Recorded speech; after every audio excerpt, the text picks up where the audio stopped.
Assalamualaikum warahmatullahi wabarakatuh. Waalaikumsalam warahmatullahi wabarakatuh. Kita masuk perkuliahan Islam dan Tamadun Melayu pertemuan keempat. Ya, kalau melihat eh, kondisi, memang kita terpaksa jeda-jeda waktunya, mencari waktu yang saling cocok gitu kan. Sebelum kita mulai, kita berdoa Iya, dulu. Pak. Berdoa, mulai Oke.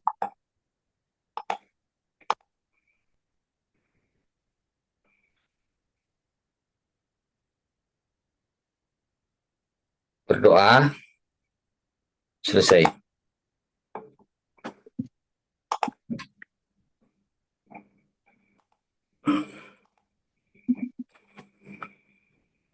Lalu kita melakukan persepsi atau mengulas materi perkuliahan sebelumnya.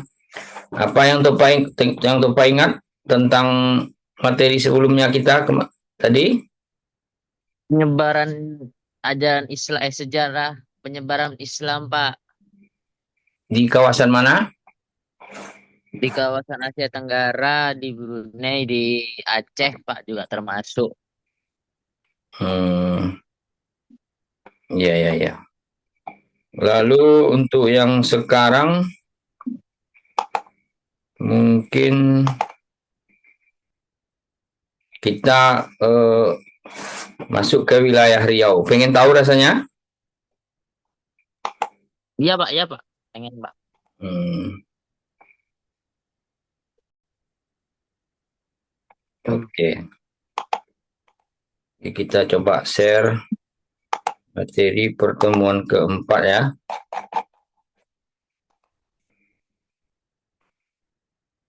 Ini Bapak share screen dulu.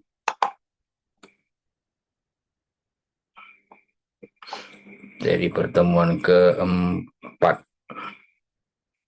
Ini sejarah Islam.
Halo,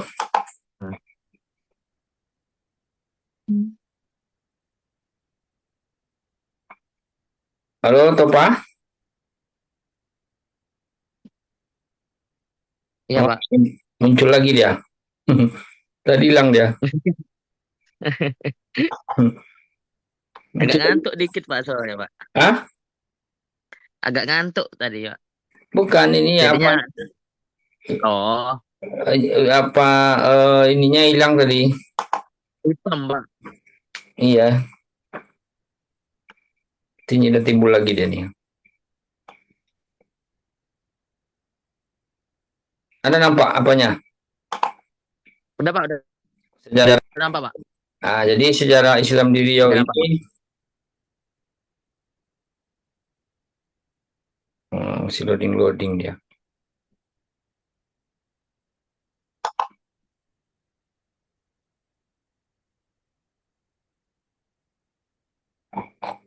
Itu nampak sekarang tuh Pak.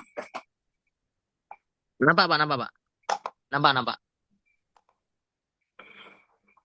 Sejarah Islam di Riau. Islam Riau Pak, nampak. Nampak ya.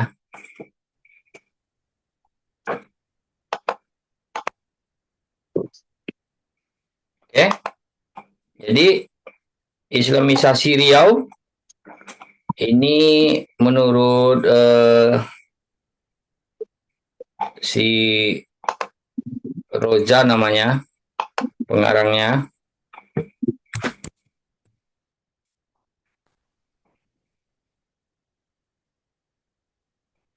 itu Islamisasi Riau itu melalui Kuntu Kampar.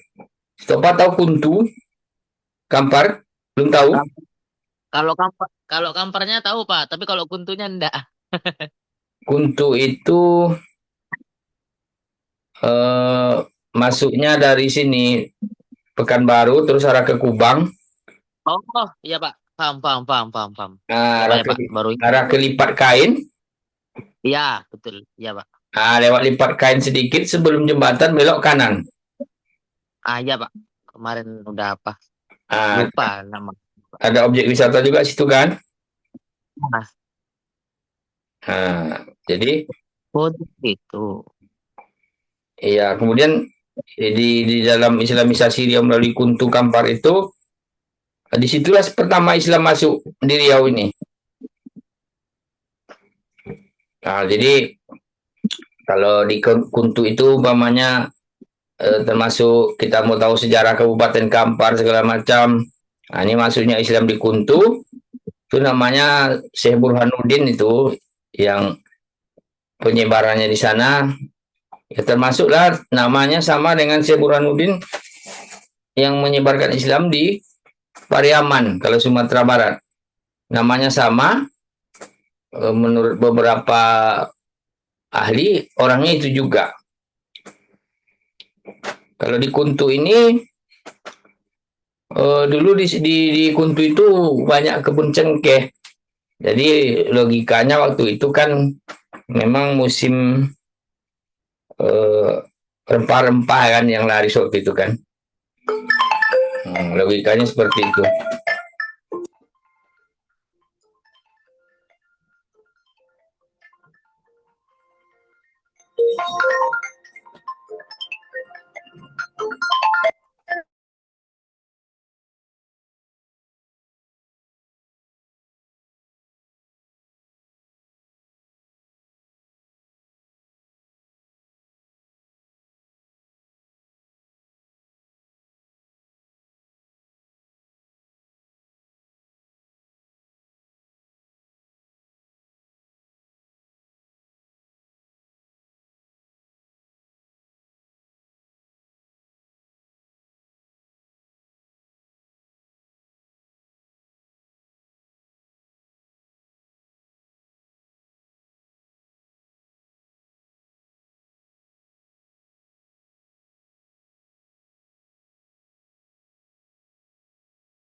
Oke, kita mulai lagi. Nanti ada dampak Islamisasi Islam itu terhadap sosial keagamaan masyarakat di kawasan tersebut, kemudian dampaknya terhadap sosial budaya masyarakat Kuntu. Kalau siapa yang sudah pernah ke Kuntu, ya di sana memang ada berdiri pondok pesantren sekarang. Ya mungkin kalau orang yang tahu sejarah Islam masuk pertama di Riau, dan juga ada makam Syekh Burhanuddin di situ, nah, tentu orang akan lebih lebih mengetahui tingkat religiusitas masyarakat yang agamais di Kuntu itu pasti berbeda dengan kawasan lain karena di sana awal-awalnya Islam masuk. Kemudian poin-poin penting lainnya, Islamisasi Riau dari Barus, Korokan Hulu. Barus itu di Sumatera Utara ya. Nah, jadi masuknya Islam dia di Kuntu, kemudian dari Rohul. Jadi sampai sekarang orang Kampar, orang Rohul itu mempunyai tingkat religiusitas yang tinggi juga sampai sekarang di Riau. Nah, mengapa itu terjadi ya? Kaitannya dengan Islam pertama masuk. Nah, kemudian di buku itu nanti ada penyebaran Islam di Barus, Kabupaten Rokan Hulu, Kerajaan Rokan. Nah, dampaknya, jadi ada poin-poin pentingnya nanti bisa kita lihat di buku tersebut. Lalu karakteristik Islam di Riau ini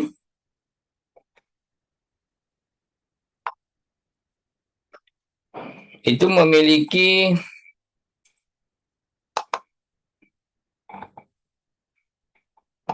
karakteristik yang sama dengan Islam di berbagai wilayah di Asia Tenggara, yaitu populer dengan sebutan Nusantara, namun memiliki perbedaan yang jauh dengan karakteristik Islam di wilayah lainnya seperti Timur Tengah, Asia Selatan, dan Afrika.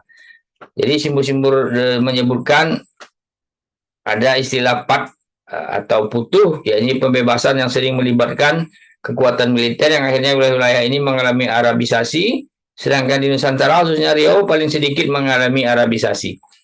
Maksudnya tidak ada perperangan, tidak ada ya pembebasan menggunakan kekerasan agar orang memeluk Islam. Kalau di Nusantara kan boleh dikatakan tak terdengar itu yang terjadi. Oleh karena itu dapat dikatakan bahwa watak dan karakteristik Islam di Asia Tenggara adalah damai, ramah, dan toleran. Jadi apabila negara-negara yang ada di Asia Tenggara ini yang mayoritas Islam, pasti dia sangat toleran. Tapi kalau mayoritas non-Muslim, nah kita belum tahu.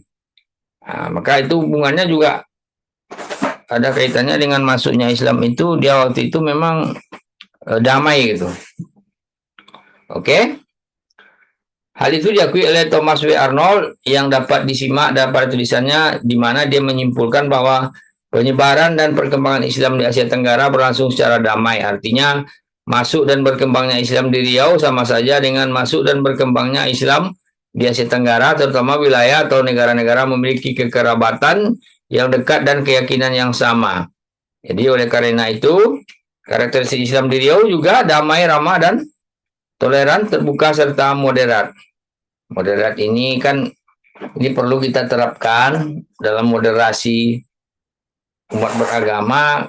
Kita perlu bersikap toleran.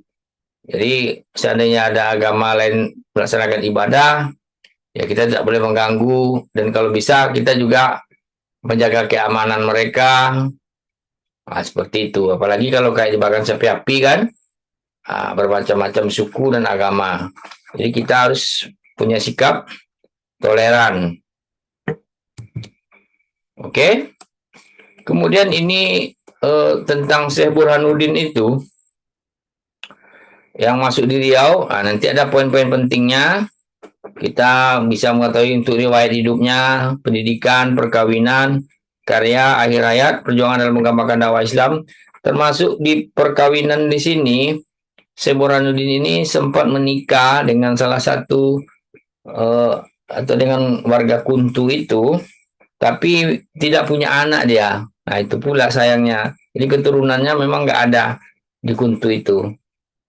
Cuman kalau keluarga-keluarga istrinya mungkin ada kan, tapi dia tak punya keturunan di situ. Nah, ini dari buku Elia Roza ini, Sejarah Islam Riau. Nah, boleh kita kupas di sini. Kita akan kupas bukunya. Buku Sejarah Islam di Riau ya.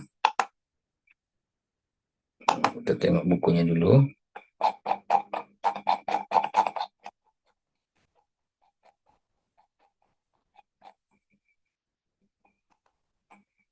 Jadi untuk materi kita yang keempat ini, kita cek dulu bukunya. Sejarah Islam di Riau. Kalau tak salah udah Bapak share di grup.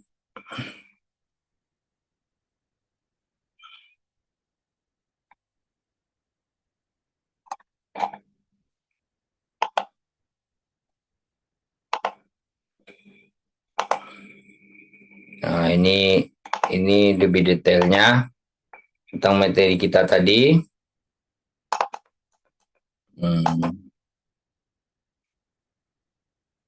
Udah kelihatan Bapak?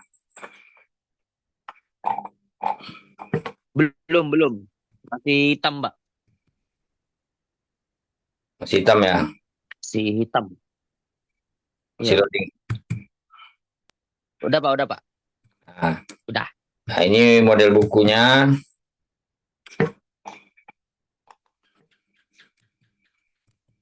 Untuk Sejarah Islam di Riau.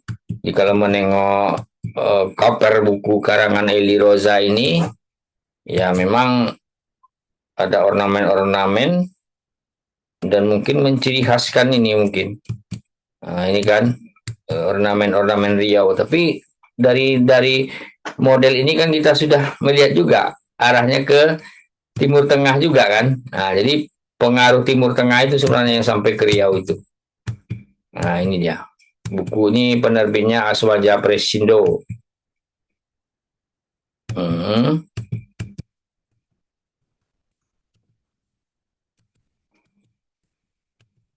Oke. Nah, di sini kan di buku ini ada latar belakang, geografi segala macam dan perdagangan. Nah, kita akan fokus ke tentang diawali dengan di sini kan memang nama Syekh Burhanuddin tidak hanya dikenal pada satu wilayah saja kan, tetapi juga dikenal di beberapa daerah di Indonesia, diantaranya Ulakan Pariaman di Sumatera Barat itu, lalu Aceh, kemudian Kuntu Kampar Riau. Jadi nama Syekh Burhanuddin ini terkenal ya memang disebut-sebut lah sebagai orang yang sebagai penyebar gitu, penyiar agama Islam yang ada di 3 daerah. Kemungkinan besar itu memang juga ada di tempat lain. Nah, tapi untuk kita fokuskan materi kita sekarang kan untuk di Riau. Nah, memang Syekh Burhanuddin juga ada di Kuntu dan ada kuburannya di sana sekarang. Kebetulan Bapak juga sudah pernah menengok makamnya. Ya, mungkin kalau berkaitan dengan perkuliahan ini, ya kalau mahasiswa mau menengok ke kuburan Syekh Burhanuddin, ya sah-sah saja gitu kan. Tapi kan kita memerlukan biaya, waktu, dan lain segala macam. Oke. Lalu untuk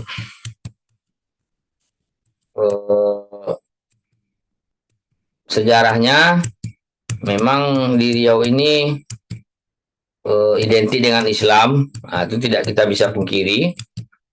Apabila kita berbicara Riau, ya identik dengan Islam memang. Nah, ini kalau tentang Riau, ya memang kita salah satu provinsi.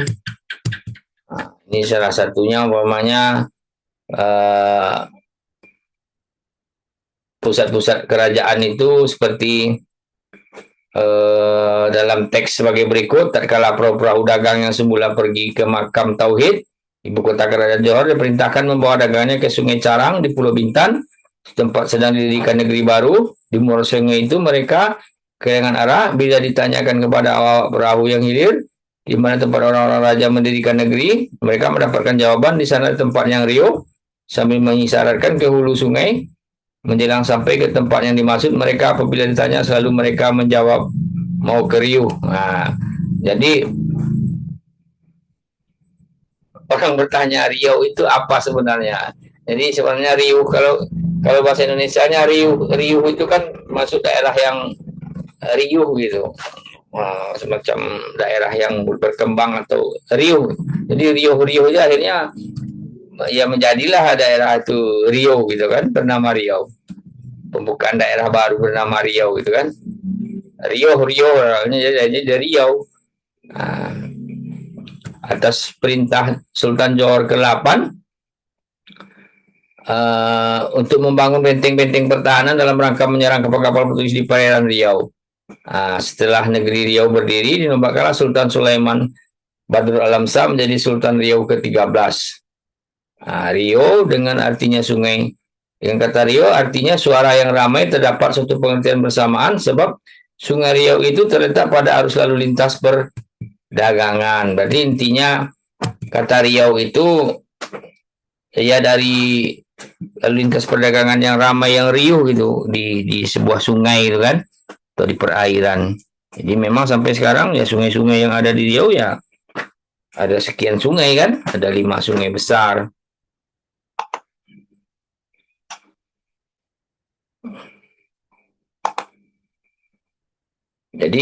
Jadi untuk beberapa pengertian ini,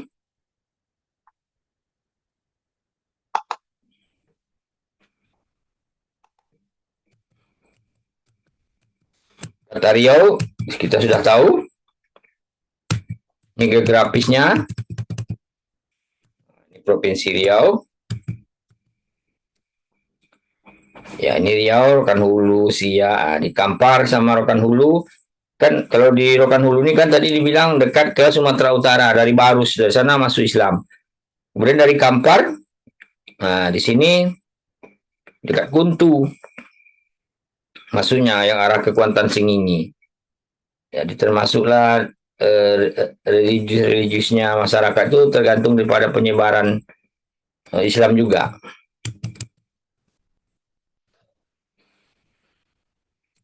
Nah, jadi agama masyarakat Riau dan suku-sukunya ada suku Melayu, Bugis Makassar, Banjar, Mandailing, suku Batak, suku Jawa, suku Minangkabau. Seperti ada suku Cina dan lain-lain segala macamnya. Sekarang ya seperti itu suku yang ada di Riau. Budaya dan tradisi masyarakat Riau juga dijelaskan di buku ini. Hubungan awal Riau dengan Timur Tengah. Nah, ini erat kaitannya dengan Islam dan tamadun Melayu kita. Jadi hubungan Riau yang termasuk dalam wilayah Asia Tenggara dalam Timur Tengah tidak terlepas dari adanya pengaruh pelayaran dan perdagangan dari berbagai suku. Nah, ini jalur sutra. Nah, jadi ada jalur utara, jalur tengah, dan jalur selatan. Jadi kalau jalur utara itu menghubungkan Cina dan Eropa hingga Laut Mati. Kalau jalur tengah, Cina, Eropa sampai ke Laut Mediterania, dan kalau jalur selatan, Cina, Afghanistan, Iran, dan India. Jadi ini kawasan-kawasan yang memang sudah tua ini. Ini kayak Iran, kayak sekarang kan, Iran kan, mereka sudah lama tuh. Cuman sini juga ada gangguan-gangguan. Jika pedagang-pedagang itu berdagang di jalur sutra itu ada gangguan dari para perampok, daerah yang tandus banyak binatang buas.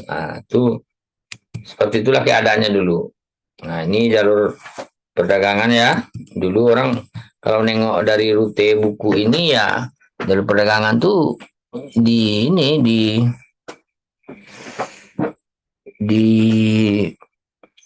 sungai-sungai atau laut.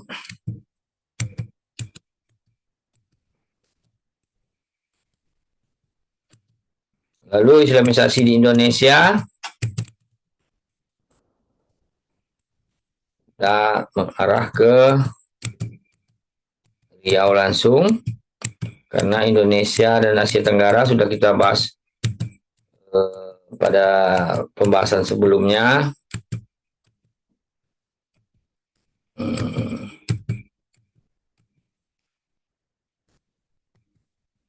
Lanjut. Tetap faktor perdagangan, dakwah, faktor ajaran Islam.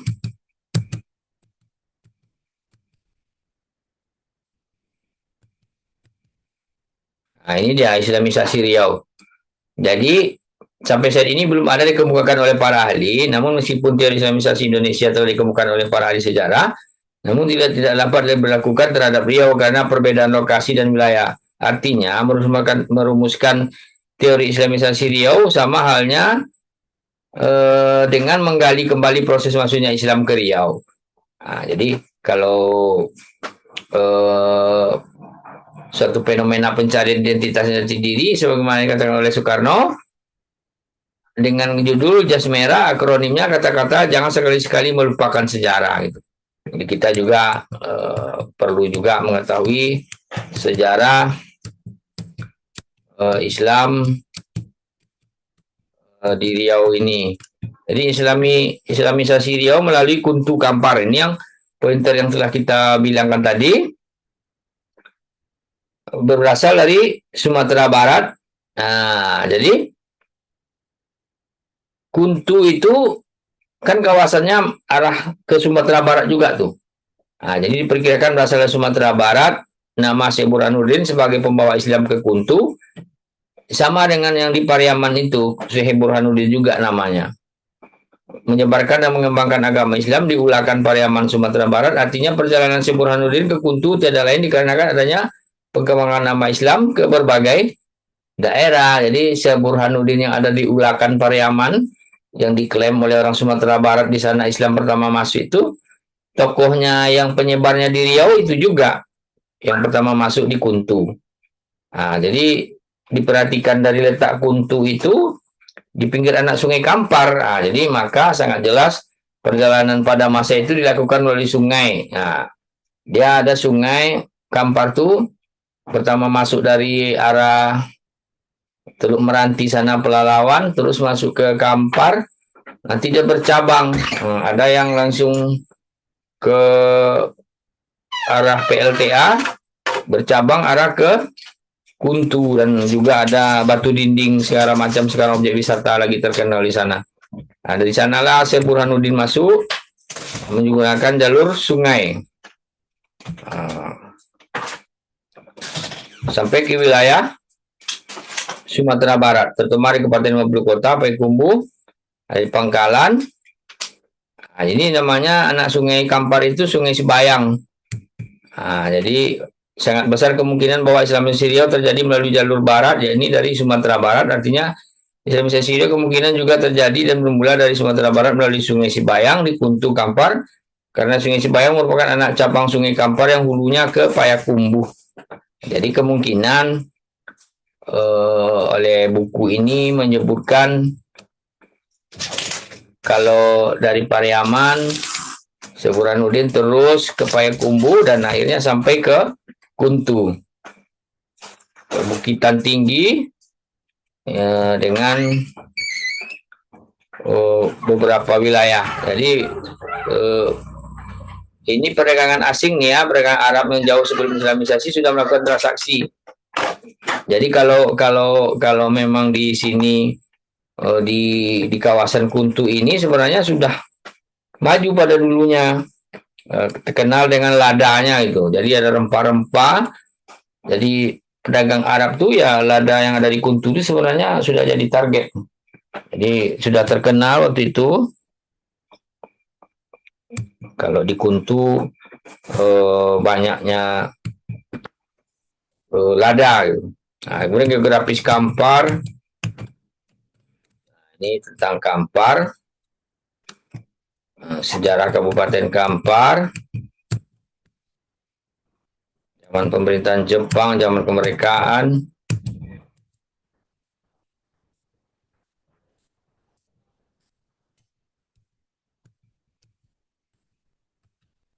Nah, ini kalau geografis Kuntu itu kalau sekarang dia berada di Kecamatan Kampar Kiri. Dari 85 kilo ya dari Pekanbaru. Jauh juga kan? Ini sejarah Kuntunya. Jadi tahun 1992 Kerajaan Singosari Jawa Timur ditumbangkan oleh Kerajaan Kediri yang kemudian juga musnah oleh Kerajaan Majapahit. Akibatnya sisa bala tentara Singosari dalam Pamalayu Expedition yang berada di Kuntu Kampar menjadi terisolasi dari induknya yang telah musnah sehingga Sultan Malik Al-Mansur Raja Aruburumun yang dengan mudah merebut kembali wilayah Kuntu. Jadi Kuntu Kampar nyaris tanpa perlawanan yang dibiarkan pula oleh pihak Samudra Pasai. Jadi hubungan-hubungannya sampai ke Samudra Pasai juga, Perla segala macam. Itulah keadaan di Kuntu waktu itu.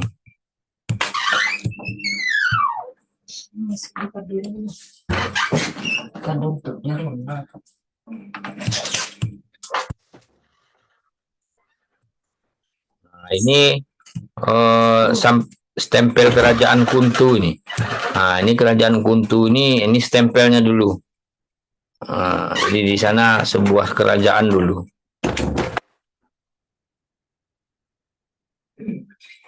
Ini adalah stempel kerajaan Kuntu. Nah, ini beberapa ini pedang ya. Keris peninggalan kerajaan Kuntu. Ini Sungai Sebayang nih. Sungai sangat indah, airnya jernih itu sampai sekarang masih jernih airnya. Dengan Buya Ahmad Junaidi Jamarin. Ini penulis nih. Ini ada pondok pesantren Syekh Burhanuddin namanya di sana. Penyambung dari perjuangan Syekh Burhanuddin. Nah, ini pondok pesantrennya. Nah, memang sana memang ada pondok pesantren memang. Oke. Di sini ada yang bertanyakan, Pak? Nggak ada, Pak. Nah, kalau di Rohul dari Barus. Nah, ini Barus namanya, dekat Sibolga sana, Sibolga sedikit. Nah, masuklah lewat Rokan Hulu. Nah, di situ kalau arah dari Rokan Hulu. Nah, jadi duluan Kuntu lagi dari Rokan Hulu. Nah, jadi kalau di Rokan Hulu ini memang ada beberapa situ makam papan tinggi segala macam kan. Memang pengaruh Islam masuknya di sana. Ini silsilah-silsilah yang ada di Rohul. Nah, kalau Kuntu sekarang kerajaannya tidak terkenal sekali. Tidak begitu disebut-sebut lagi sama orang kan. Padahal dia ada stempel bagai Rokan Hulu masih ada Raja Rokan. Masih disebut-sebut orang. Kalau Kuntu sekarang tersembunyi. Padahal sebenarnya menyimpan sejarah yang sangat penting di sana. Nah, ini Raja-Raja Rokan kan.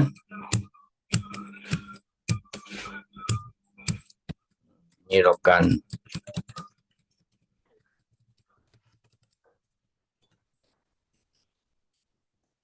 Jadi ini pertemuan ke berapa nih Pak? 4 ya. Nah, ini juga foto-foto makam. Ini makam Syekh Burhanuddin nih. Ini yang di apa nih? Di Kuntu.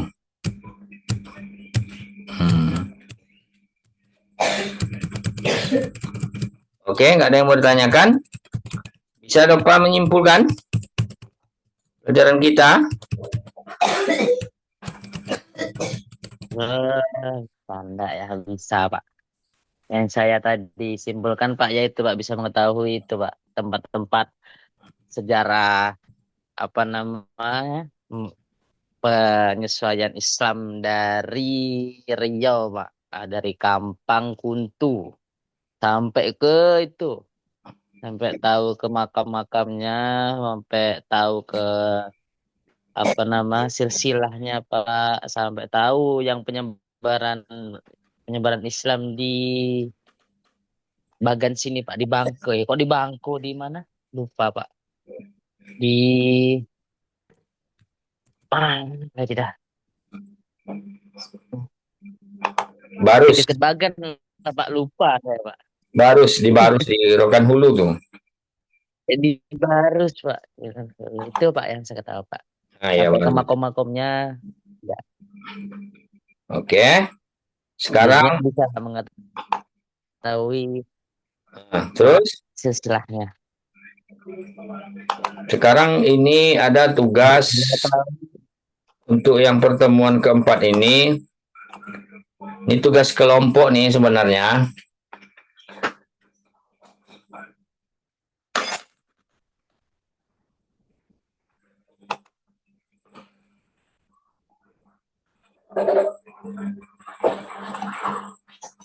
Nah, masih hitam ya.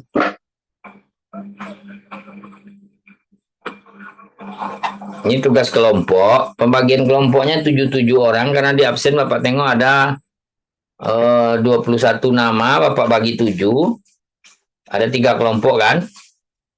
Nah, ini kelompok berapa?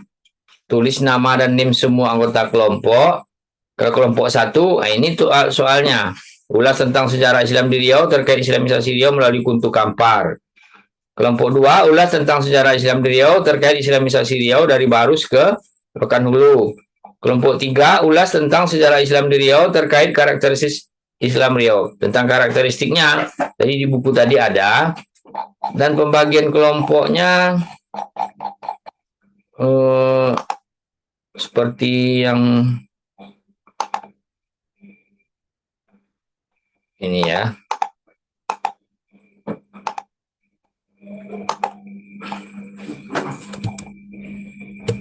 Ini pembagian kelompoknya.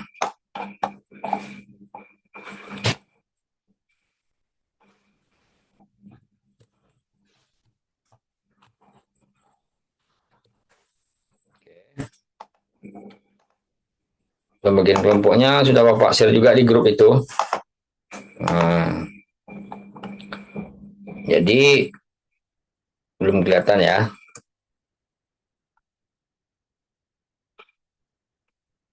Masih hitam ya. Pak, kalau yang tugas kelompok itu Pak, orang-orangnya terkadang nggak ngerjakan Pak. Nggak Ya, tahu jadinya Pak. siapa yang Nim-nim ngerjakan? mereka, saya Pak.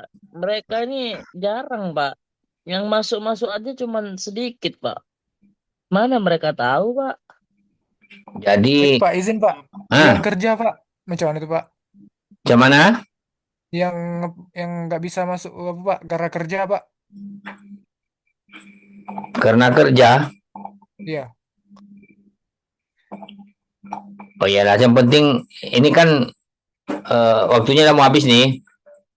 Kita cuman sampai pertemuan keempat untuk 5 dan 6 nanti kita sambung lah ya. Kita cari waktu lagi ya. Udah malam. Atau kita lanjut aja. 5 dan 6-nya. Bisa?